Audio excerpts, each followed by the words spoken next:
I wake at 5:30 a.m. to silence thick as winter fog. The house breathes around me, radiators clicking, floorboards settling, Emma's stuffed elephant keeping watch from the hallway. I slip past the kids' room, bare feet finding the cold spots between rugs, and pad downstairs to start the lunches. PB&J for Emma, no crust. Turkey and cheese for Aiden. Extra pickles because he's 6 and thinks they're hilarious. I line up the Tupperware containers like soldiers, each labeled in my careful block letters. The routine steadies me, gives shape to mornings that feel increasingly hollow. Mitzi appears at 6:15, already dressed in a tailored navy dress that hugs curves I used to trace with my fingertips. Her heels click against hardwood as she moves through the kitchen with purpose I don't recognize. She spritzes herself with perfume, something floral and expensive that makes my chest tighten. When did she start wearing perfume to work? "Morning," I say, holding up the coffee pot. She shakes her head, already scrolling through her phone with the screen angled away from me. "Getting Starbucks on the way." "Since when?" "We've shared morning coffee for 13 years. The kids thunder downstairs at 6:45, Emma's hair still wild from sleep, Aiden dragging his backpack by one strap. They collapse into chairs like tiny hurricanes finally losing steam. I set their plates down, scrambled eggs, toast cut into triangles. "We have an art show next Friday," Emma says between bites. "Mrs. Henderson says parents can come during lunch." "I'll be there," I say automatically. Mitzi doesn't look up from her phone. The screen reflects blue light across her face, making her look distant, like she's already somewhere else. "Mom?" Emma tries again. "The art show?" Mitzi glances up briefly. "Oh, I have that campaign presentation. We'll see." Emma's face falls just slightly, a practiced disappointment that tells me this isn't the first time. I catch her eye and wink. She grins back. Crisis averted for now. At 7:30, Mitzi kisses the kids' foreheads in a perfunctory way that feels more like muscle memory than affection. Her lips brush my cheek, leaving behind that unfamiliar scent. "Late night again?" I ask. "Probably.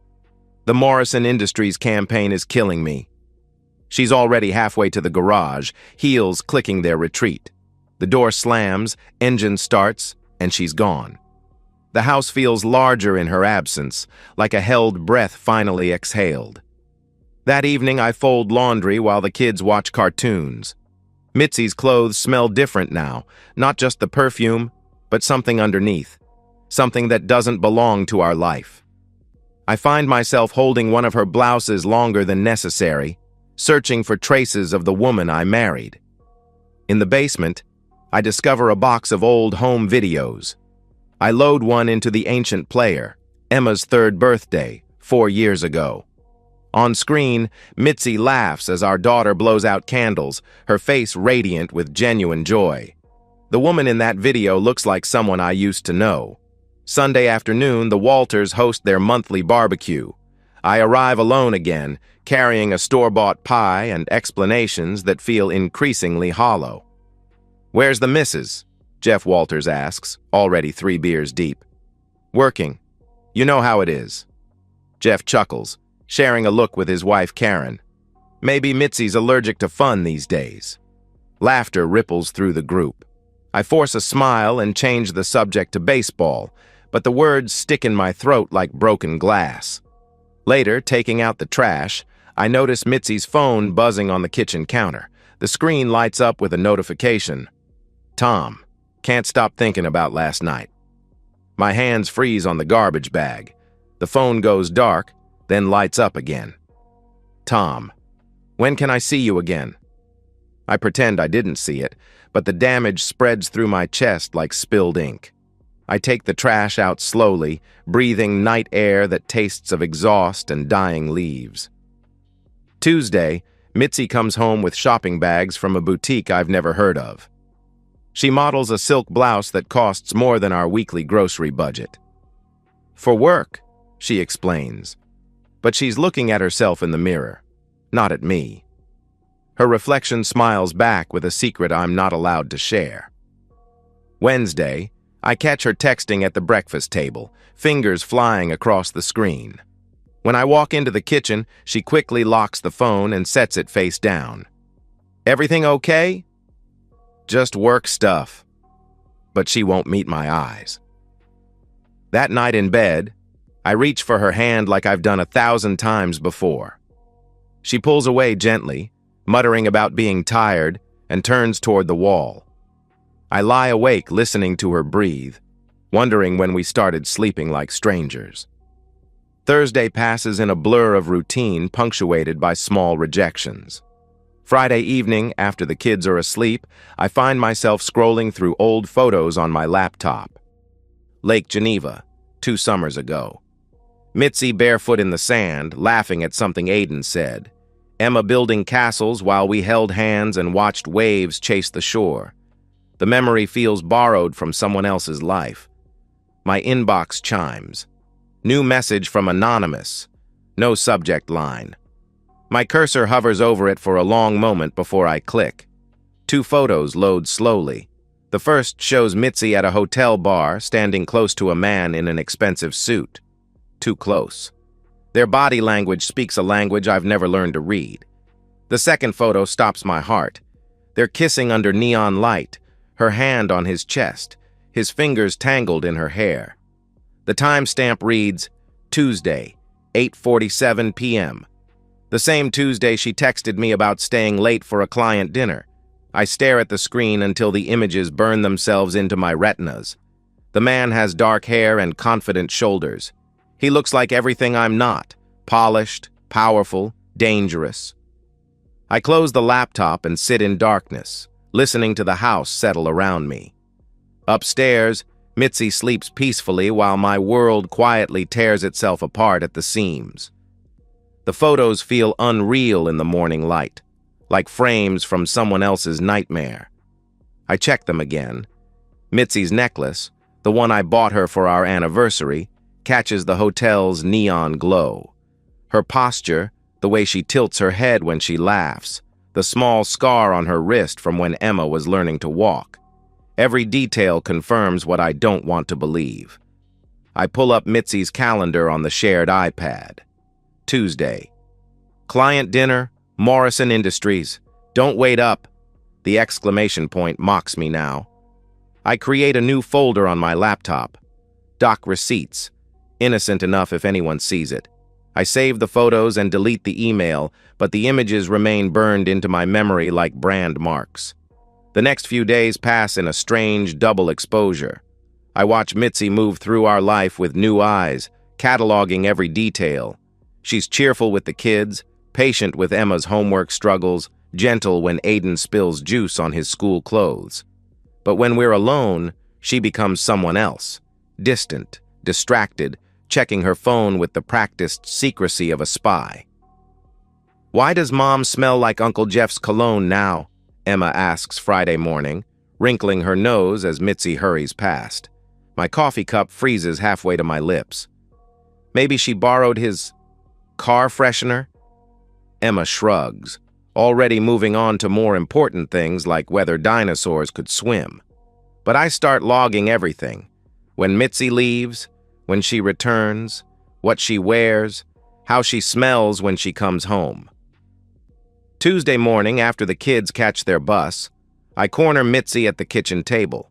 She's scrolling through emails, still in her robe, hair pulled back in a messy bun that somehow looks calculated. "Who's Tom?" Her body goes rigid. Coffee cup halfway to her lips, steam rising between us like a curtain. For a moment, I think she might tell the truth. Instead, she sets down the cup and looks at me with eyes that have gone completely cold. "He's just someone I talk to." Talk to? This has nothing to do with you, Jake. The words hit like physical blows.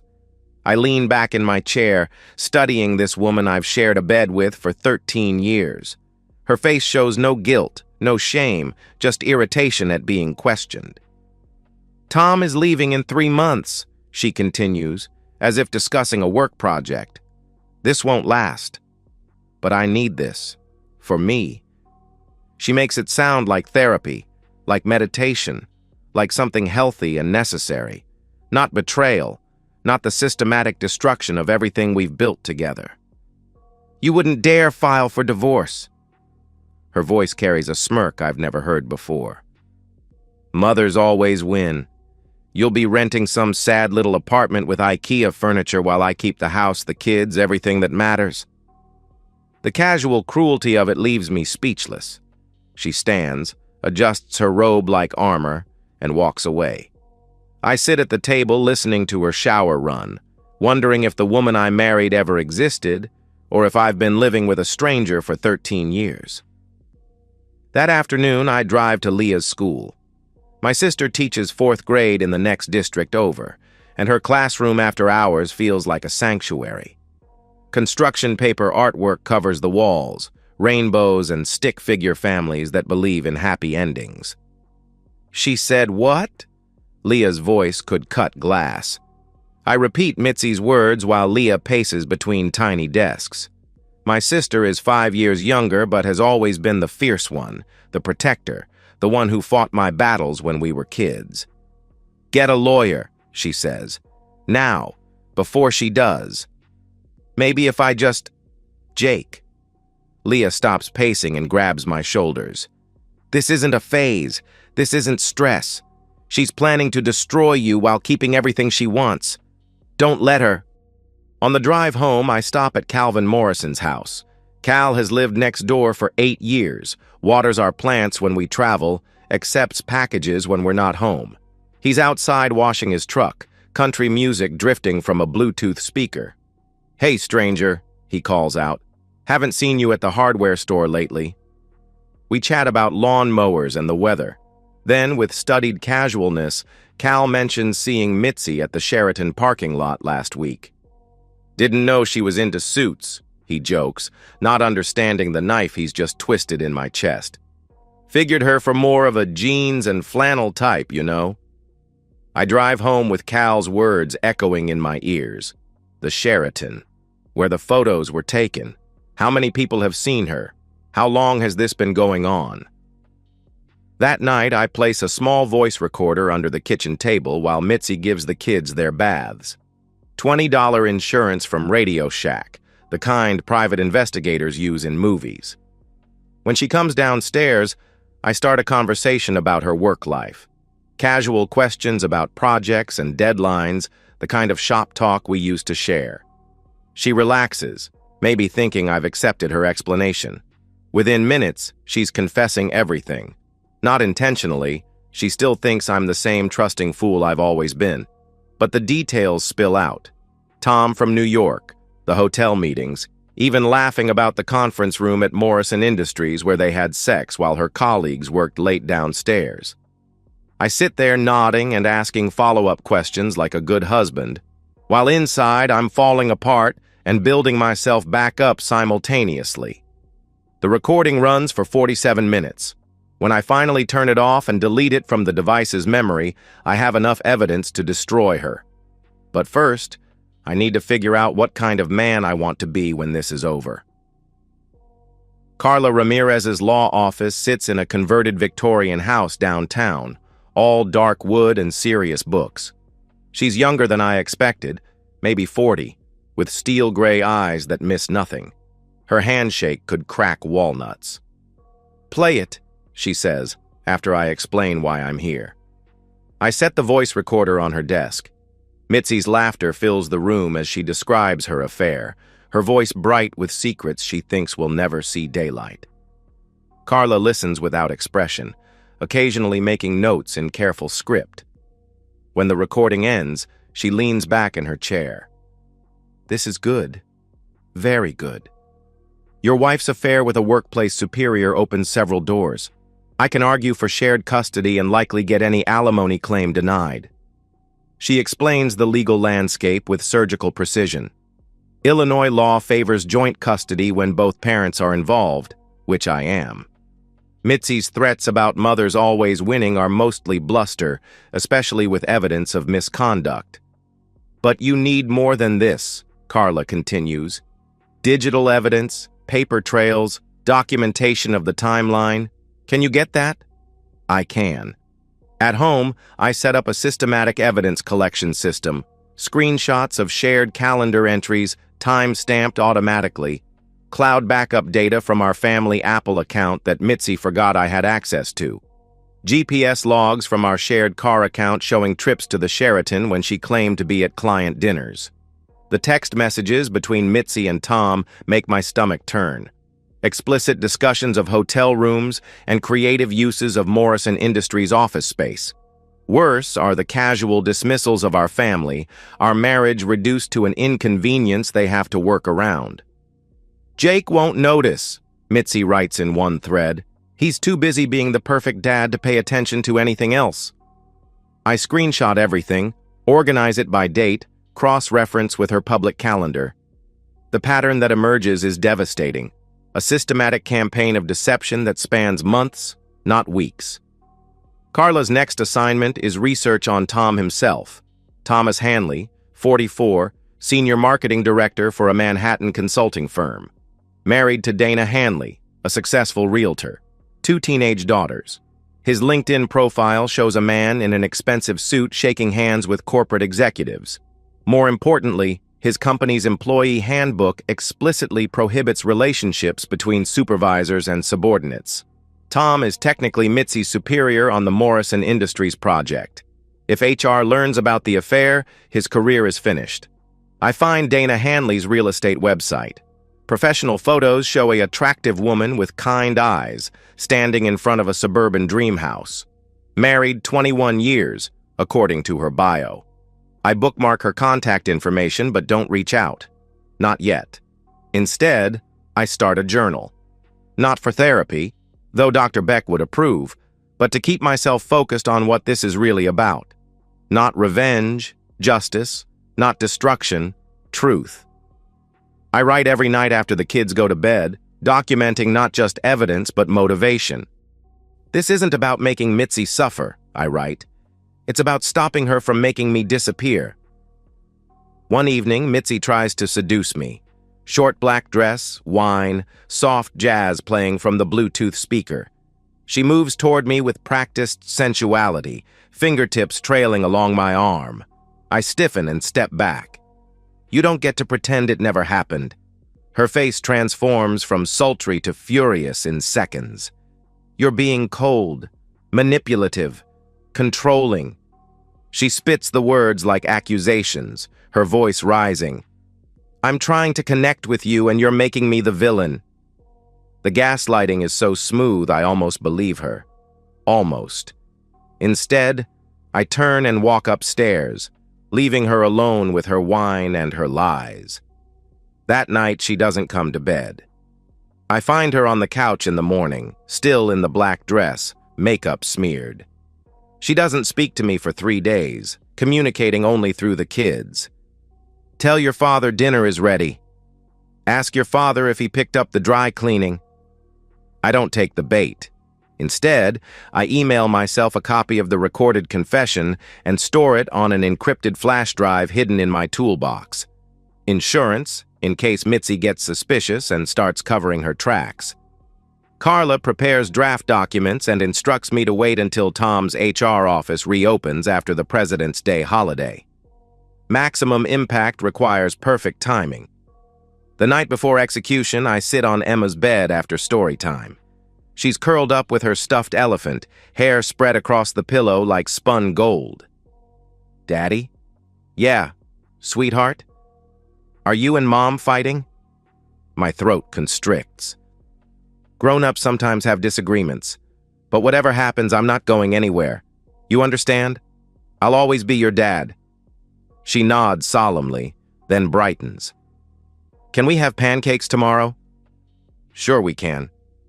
I kiss her forehead and turn off the light, leaving the door cracked so hallway light can chase away monsters. If only it were that simple. Monday morning arrives gray and cold, snow threatening from low clouds that match my mood. I wake early and make pancakes as promised, watching Emma's face light up with maple syrup and childhood joy. These moments feel precious now, like photographs I'm taking before everything changes. At 10:02 a.m., while I'm reviewing blueprints at the engineering firm, my phone buzzes with a text from Carla. Package delivered.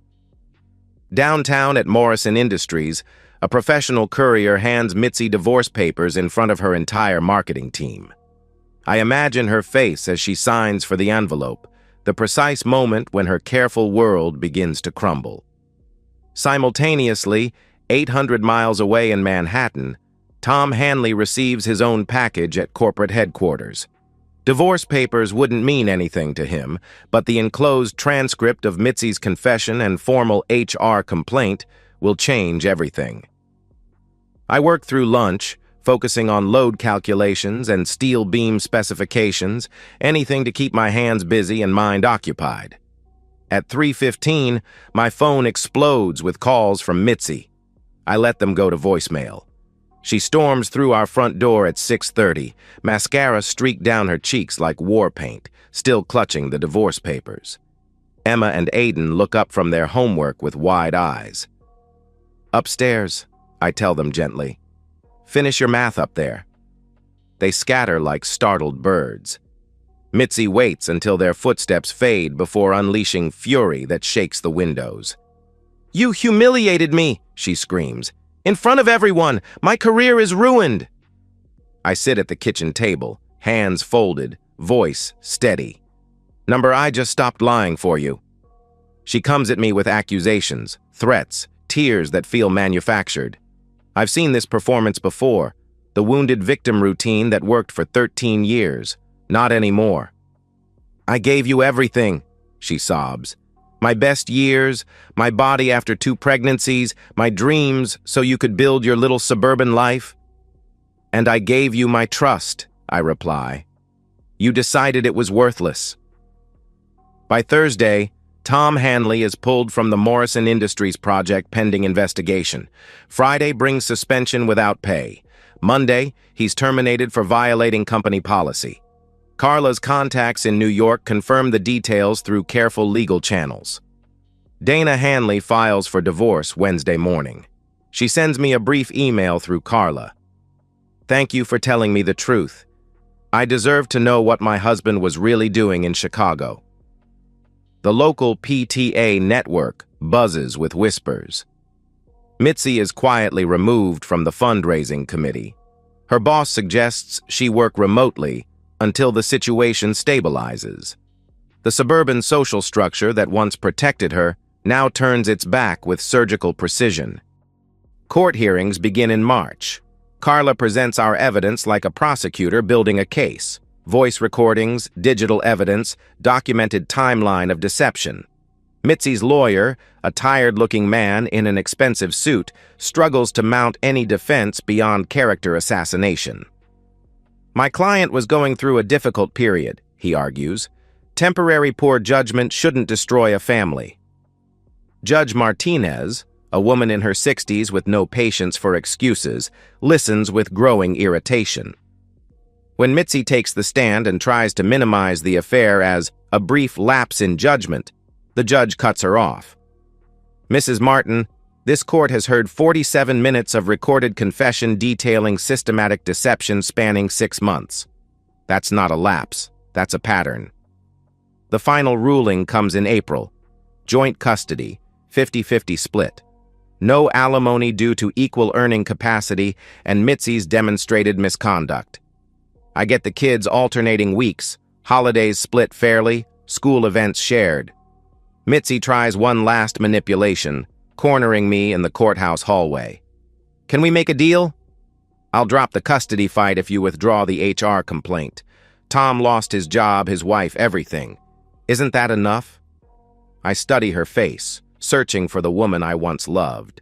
She's still there, somewhere beneath the desperation and calculation, but she's buried too deep to matter anymore. No. That night, Emma's school play premieres. I arrive early, claiming a seat in the 3rd row. Mitzi appears minutes before curtain, sliding into a chair 2 rows behind me. She looks smaller somehow, diminished. Emma shines on stage as a talking tree, her voice clear and confident as she delivers lines about growing strong roots. When the curtain falls, she runs straight to me, program clutched in her tiny fist. "Did you see me, Daddy? Did I do good?" "You were perfect, sweetheart. Absolutely perfect." Mitzi approaches hesitantly, phone in hand to take pictures, but Emma has already wrapped herself around my legs like a koala. The moment passes without conflict, but the message is clear. That weekend, I change the locks. One night in May, Mitzi calls crying. Real tears this time, not performance art. "Can we just stop all this fighting? I'm tired, Jake. I'm so tired of being angry all the time." I consider her words, sitting in my new apartment kitchen with coffee growing cold. Through the window, I can see the elementary school playground where Emma and Aiden spend their afternoons. "I'm not fighting," I tell her finally. "I'm just finished." The line goes quiet except for her breathing. "I never meant for it to go this far," she whispers. "Yes, you did. You just never thought I'd figure it out." I hang up and turn off the phone. Outside, streetlights paint everything in amber, and the world feels still and clean, like air after rain. My new apartment sits in a complex built around a courtyard where kids ride bikes and parents drink coffee on weekend mornings. 2 bedrooms, hardwood floors, windows that face east, so Emma and Aiden wake up to sunshine when they stay with me. The first night they spend here, we hang their drawings on the walls, rainbows and stick figures and a portrait Emma drew of all of us as superheroes. The refrigerator fills with school notices and soccer schedules, creating the architecture of a life that's mine again. I buy a dining table from Craigslist, solid oak that an elderly couple refinished themselves before moving to Florida. 8 chairs, even though we only need 3. The seller throws in placemats with roosters on them that make Aiden giggle every morning. "Why roosters, Daddy?" "Because they wake up happy every day." At Mitzi's house, things unravel with mathematical precision. Her marketing manager begins CCing HR on all communications. Projects get reassigned to colleagues who offer thin smiles and careful distance. The career she built with such careful ambition crumbles like sandcastles at high tide. I never speak badly about Mitzi to the kids, though Emma asks questions that slice through my chest. "Why doesn't Mom smile anymore?" "Grown-ups sometimes go through sad times," I tell her. "But it's not your fault, and she still loves you very much." When Aiden wonders why Mommy's house smells different now, I realize Mitzi has stopped wearing that floral perfume. Without Tom in her life, she's reverted to the unscented soap and shampoo of someone who's given up trying to impress anyone. At the grocery store, I watch former friends cross to different aisles when they see Mitzi approaching. The social fabric of our suburban life, once so welcoming and supportive, has quietly blacklisted her. Not cruelly, suburban women are too polished for open cruelty, but completely. Leah invites me to a men's support group that meets Thursday nights in a church basement. Fluorescent lights and folding chairs and coffee that tastes like it was made yesterday, but the stories these men tell help me understand I'm not alone. "She took my house, my kids, my dog," says Robert, an accountant whose wife left him for her personal trainer. "But I realized something. She couldn't take who I was before I met her. That guy was still in there, just buried under 15 years of trying to make her happy." Dr. Alan Beck, my therapist, helps me excavate that buried version of myself. Weekly sessions in his office that smells like leather and old books, working through years of emotional suppression and conflict avoidance. "You spent 13 years trying to be the perfect husband," he observes during our 6th session. "What would happen if you just tried to be Jake?" I find my old mountain bike in the garage, clean the rust off the chain, and start riding forest trails along the river after work. My legs remember rhythms I'd forgotten, and my lungs remember how to work without the constant weight of anxiety pressing down. Mitzi sends texts that swing between apologetic and hostile like a broken pendulum. "I know you hate me, but the kids need stability." "You ruined my life for what? Your ego?" "I'm sorry. I'm so sorry. I never meant to hurt you. You're turning my children against me. I read them all but never respond. She's shouting into a void now, and the silence I give her is the most honest communication we've shared in years. In June, Emma wins second place in the district spelling bee. I sit in the front row of the school auditorium, phone ready to record every moment. Mitzi arrives late and sits toward the back, but when Emma stumbles over exhilarating, I'm the one she looks to for encouragement. "You've got this, sweetheart," I mouth, and she nods, takes a breath, and nails it on the second try. After the ceremony, Emma runs straight to me with her ribbon, leaving Mitzi standing alone by the auditorium exit. The image stays with me. My ex-wife isolated while our daughter chooses the parent who shows up, pays attention, celebrates victories without reservation. For Aiden's 7th birthday, I throw a party at the neighborhood park. Nothing elaborate.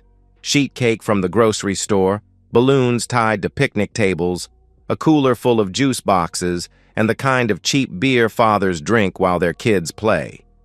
But every invited family shows up, and Aiden glows with attention from friends who've accepted this new normal.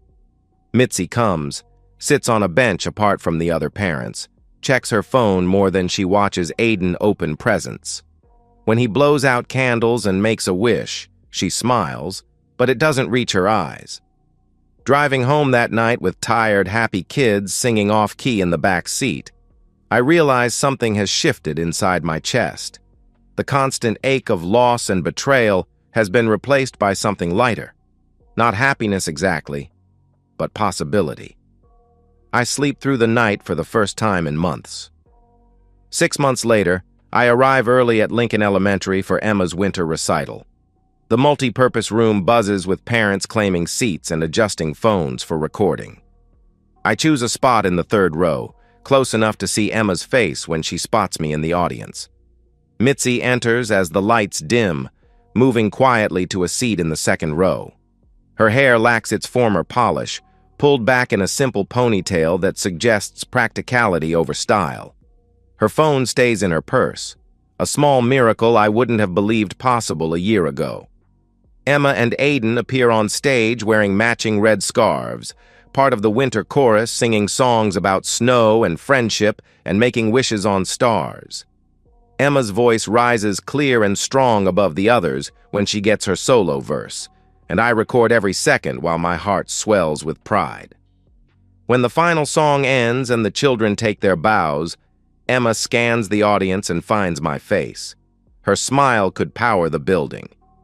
Aiden waves from the back row, still shy about performing but proud of his big sister.